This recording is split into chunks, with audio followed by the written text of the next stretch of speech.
This is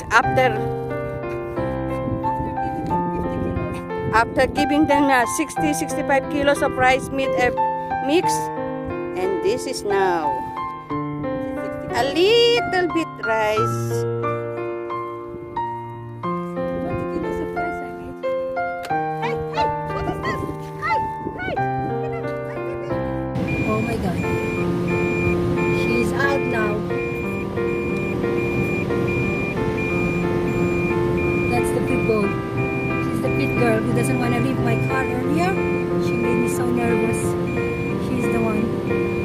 She's out finally. Thank God to Vinu and another guy who helped us from here. Thank you so much. We thought we will sleep over here and I don't know what. We were so scared for ourselves because we are just two females.